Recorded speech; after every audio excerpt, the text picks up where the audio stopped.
Assalamualaikum warahmatullahi wabarakatuh. Saya Aprilia Nurbaiti dari kelas Bahasa 1. Kali ini kita akan membahas tentang profiling peserta didik. Bercermin dari Ki Hajar Dewantara bahwa beliau mengatakan tugas seorang pendidik itu adalah untuk menuntun dan mengarahkan peserta didik sesuai dengan kodratnya masing-masing. Jadi untuk menuntun dan mengarahkan peserta didik sesuai dengan kodratnya masing-masing itu kita perlu memahami dan mengenali lebih mendalam bagaimana sih karakter dan perkembangan peserta didik tersebut. Oleh karena itu, sebagai seorang pendidik, kita perlu melaksanakan profiling peserta didik dengan tujuan untuk memudahkan kita sebagai seorang pendidik dalam merancang proses pembelajaran dan proses penilaian atau asesmen seperti apa sih yang sesuai dengan perkembangan dan karakteristik peserta didik tersebut, serta menyesuaikan juga dengan kebutuhan peserta didik tersebut.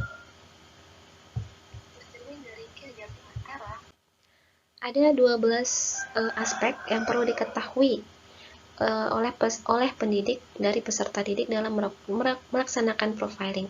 Yang pertama adalah etnik, kemudian cultural, kemudian status sosial, minat, perkembangan kognitif, kemampuan awal, gaya belajar, motivasi belajar, perkembangan emosi, perkembangan sosial, perkembangan moral, dan yang terakhir adalah perkembangan motorik. Baik, kita mulai dari etnik, kultural, dan status sosial. Jadi yang perlu kita ketahui dari peserta didik itu adalah dari mana dia berasal, dari suku mana mereka berasal, atau ras, tradisi, latar belakang sejarah, dan asal-usul keturunan nenek moyang mereka gitu. Terus yang kemudian adalah kultural. Kultural ini yang berkaitan dengan bagaimana sih kebudayaan yang ada di sekitar peserta didik tersebut tinggal, bagaimana kepercayaannya, atau bahkan juga seni rupa yang ada di daerah mereka gitu. Kemudian status sosial.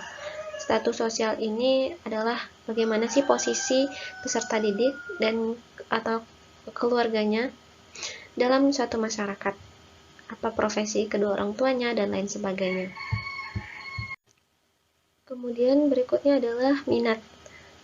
Kita harus mengetahui apa sih minat peserta didik tersebut, apakah mereka cenderung menyukai olahraga, menyukai sains, atau menyukai kesenian, dan lain sebagainya.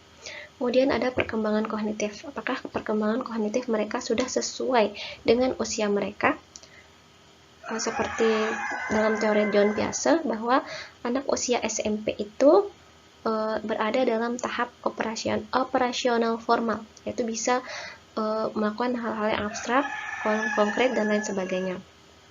Kemudian kemampuan awal. Kita harus mengetahui kemampuan awal peserta didik agar sebelum kita memberikan pembelajaran yang baru, agar kemampuan awal tersebut bisa bersambung dengan pembelajaran baru yang akan kita berikan. Kemudian ada gaya belajar.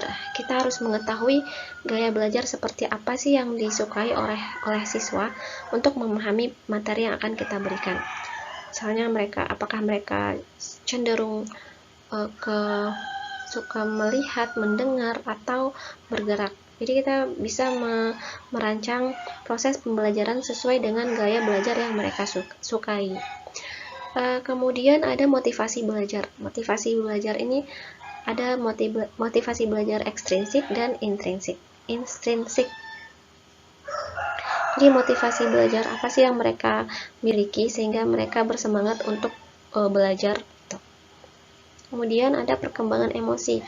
Apakah perkembangan emosi peserta didik ini sudah sesuai dengan usianya sehingga mereka dapat menyelesaikan masalah, mengambil keputusan, dan bertingkah laku sesuai dengan usianya. Selanjutnya ada perkembangan sosial. Perkembangan sosial itu adalah apakah peserta didik sudah berperilaku yang sesuai dengan aturan-aturan yang ada di dalam masyarakat. Apakah anak itu bisa diterima perilaku anak itu bisa diterima secara sosial atau belum. Kemudian ada perkembangan moral, yaitu apakah perilaku, perasaan, dan pikiran peserta didik tersebut sesuai dengan kebiasaan atau aturan-aturan yang harus mereka lakukan di dalam berinteraksi dengan orang lain. Secara moral mereka berperilaku yang baik-baik, gitu. Mereka dapat diterima secara moral oleh masyarakat atau belum.